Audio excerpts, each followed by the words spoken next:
Nah, itulah pengertian dari sekilas tentang pengenalan diri tentang ilmu rasa. Karena rasa itu adalah cikal bakal bibit kawit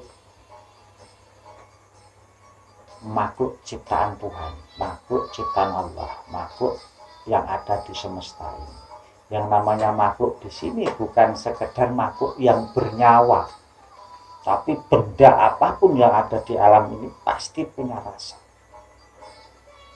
Cuman ibaratnya itu ada yang kita tidak tahu dan banyak yang kita tahu, kan gitu.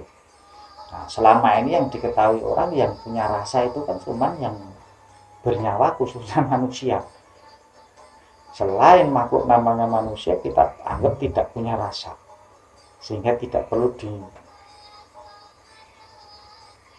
diperlakukan dengan rasa, dibinatangkan, dibendakan, gitu. Bahkan sesama manusia pun banyak yang tidak memakai rasa. Yang dia pakai rasa hanyalah orang-orang yang dia kenal. Yang dia kenal pun tidak semua dia perlakukan dengan rasa. Hanya orang-orang yang berkepentingan atau dia pentingkan. Nah, yang dia pentingkan pun tidak semua dia perlakukan dengan rasa. Bahkan ada yang suami istri dengan anak, dengan saudara yang saudara sedaging pun tidak diperlakukan dengan rasa. Tapi seolah-olah itu musuh. Banyak.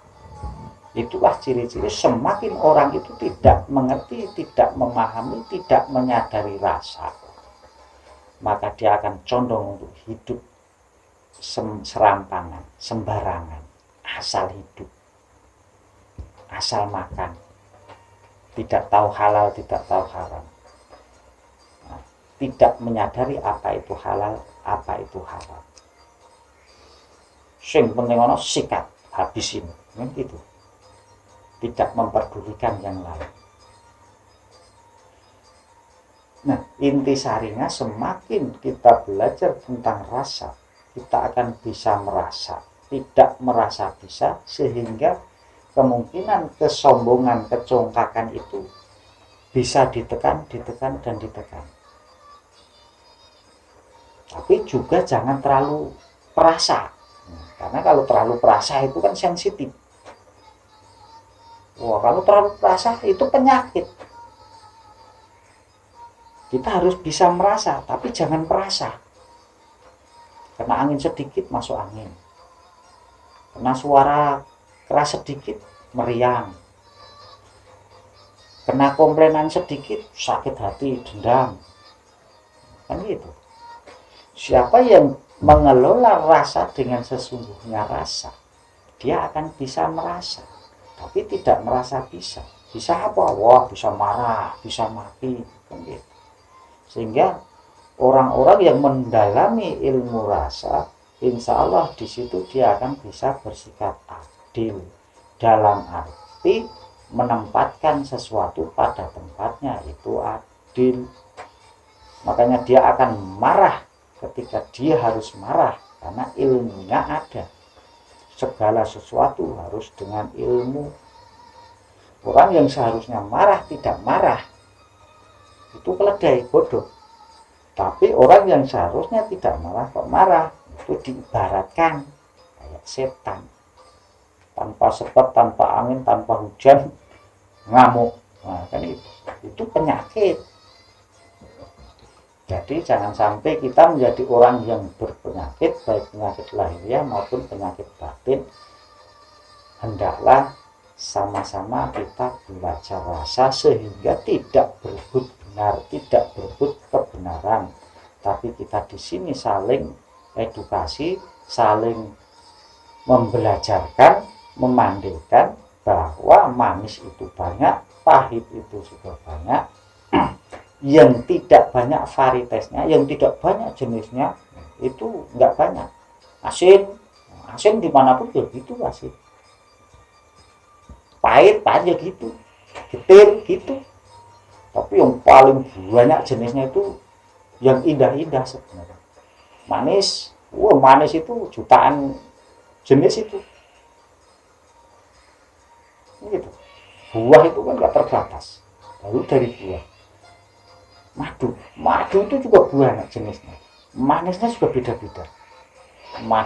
Madu hutan asli, madu ternak, madu lanceng, terus madu tawon apapun itu jenisnya banyak. Madu aja. Nah, makanya ketika ada orang mengatakan manis,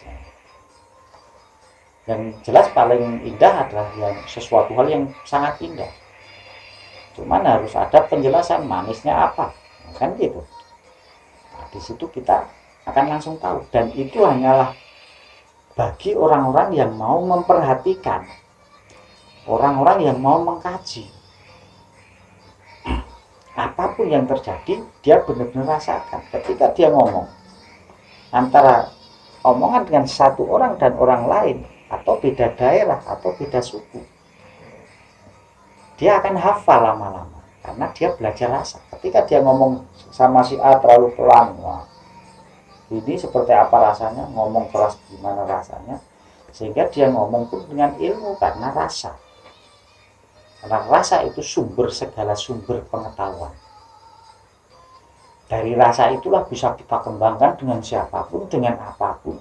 Nah, karena rasanya ketika kita melihara kambing, dengan rasanya ketika kita memelihara binatang yang lain, itu pasti beda rasa. Ketika beda rasa, pasti beda perlakuan. Nah, intinya ilmu rasa itu semakin banyak pengalaman kita, maka akan semakin banyak perbendaharaan daripada rasa itu tadi. Maka disitulah kalau orang Jawa bilang cipta, rasa, karsa.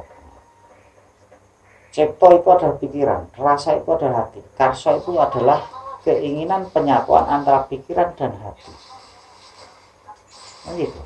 Kalau kita mau belajar rasa, karena kita memang mungkin mempunyai budaya unsur yang paling kental, DNA yang menempelnya di DNA Jawa, ya kita akan lebih banyak ibaratnya itu dengan keahlian kita, karena kita paling ahli, nah, tentunya karena itu rasa kita sendiri, budaya Jawa. Tapi dengan budaya Jawa ini, kita tidak akan pernah menyalahkan apapun dan siapapun, karena apapun yang ada itu intinya benar, tidak ada yang salah dengan kebenarannya masing-masing. Benarnya madu benar, tidak salah, tapi ketika benarnya madu diadikan dengan benarnya gula, pasti jauh. Nah, yang sedikit mirip warnanya, bentuknya, ya, gula aren, gula Jawa, gula merah, kalau diencerin, nah, makanya sering dicampurin kan, madu dicampur gitu. Nah, wis pateni